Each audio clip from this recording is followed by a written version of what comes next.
Bien, on sort de l'Élysée, on était 7 ou 8 parmi les signataires de l'appel qu'on a publié dans Libération pour demander à la France d'être vraiment solidaire du peuple grec.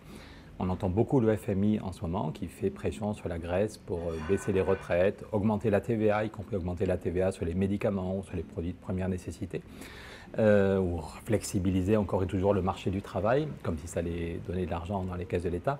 Donc on entend beaucoup le FMI, on n'entend pas beaucoup ceux qui veulent aider la Grèce et aider le peuple grec.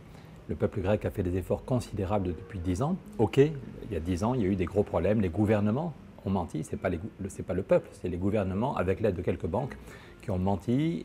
Donc il y a, oui, des problèmes en Grèce, oui, il faut un cadastre, oui, il faudrait vraiment lever l'impôt, mais ce n'est pas possible de continuer avec le supplice chinois et que tous les mois, la Grèce se demande si elle va trouver les 2 milliards qu'elle doit rembourser, et que là, l'Espagne, le gouvernement de Rajoy joue un jeu extrêmement dangereux. Évidemment, la droite espagnole n'a aucune envie de conforter la gauche grecque, sinon ça favoriserait Podemos. Donc on voit qu'il y en a qui mettent de l'huile sur le feu et que c'est l'Espagne qui a fait courir à la rumeur que peut-être que les banques grecques ne pourraient pas réouvrir aujourd'hui. Donc ça provoque une panique. Donc il serait temps que le président français ou la France s'engage beaucoup plus clairement en disant la Grèce a déjà fait des efforts colossaux. Aujourd'hui, si la Grèce pouvait se financer à 0,1% comme la France, elle serait en équilibre budgétaire ou même avec un petit excédent budgétaire.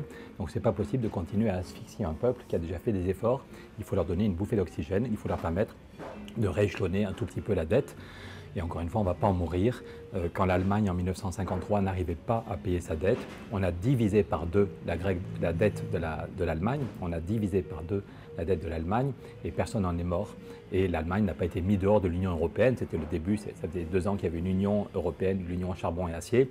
Et personne n'a dit à l'Allemagne qu'elle devait quitter l'Union européenne parce qu'elle n'était pas capable de payer sa dette. Et ce n'est pas les Français qui se sont serrés la ceinture. Il faut arrêter de croire que c'est monsieur et madame tout le monde, que c'est de la démagogie ou c'est faire peur aux gens que de faire croire que ce sont les salariés allemands ou les salariés français qui vont payer.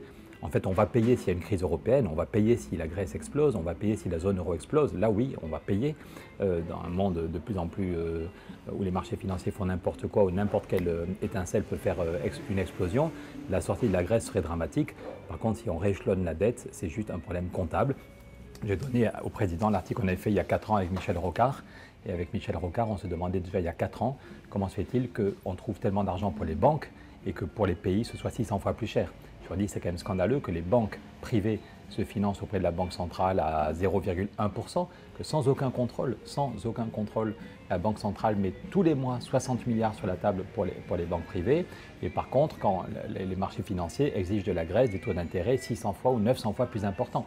Alors que tout ça parce que la Grèce est mal notée, alors que la Grèce, s'il n'y avait pas ces frais financiers, serait en excédent budgétaire. Donc on est face à un scandale, on est face à une question politique. Est-ce que l'Europe est au service des marchés financiers? Est-ce que l'Europe est au service des banques? Ou est-ce que l'Europe est au service des peuples?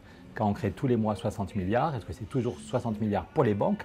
Comme on a bien aimé la crise de 2008, on voudrait que la prochaine crise soit encore plus grosse, parce que vraiment on a bien rigolé en 2008, donc il faut que la prochaine fois ce soit encore plus violent. Et voilà. Est-ce que les 60 milliards créés chaque mois vont pour les banques, ou est-ce qu'ils vont pour un plan énergie, climat, pouvoir d'achat? Ce que dit Nouvelle Donne, c'est qu'il faut mettre cet argent au service des peuples et au service de la protection de l'environnement, mais on peut très facilement trouver 2 milliards pour la Grèce. Voilà. Donc c'est une question politique. Est-ce qu'on peut aussi avoir une alternative de justice sociale? Et ce serait dramatique et ce serait du pain béni pour Marine Le Pen de faire croire que la zone euro empêche la démocratie et empêche les gens de voter pour un projet de justice sociale. Ce serait quand même dramatique. L'Europe a été construite avec l'idée de tenir les deux bouts, l'efficacité économique et la justice sociale.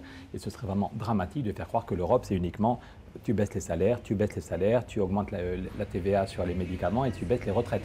Ce serait dramatique pour l'idée européenne qui a fait 50 ans, il y a eu des efforts pendant 50 ans pour construire une union politique. Ce serait dramatique qu'à cause de cette priorité toujours pour les marchés financiers, qu'on fasse crever l'idée européenne. Dans ce que dit Tsipras, il faut changer l'Europe pour la Grèce, mais pour l'ensemble des Européens. Et c'est ce que veut faire Nouvelle Donne aussi.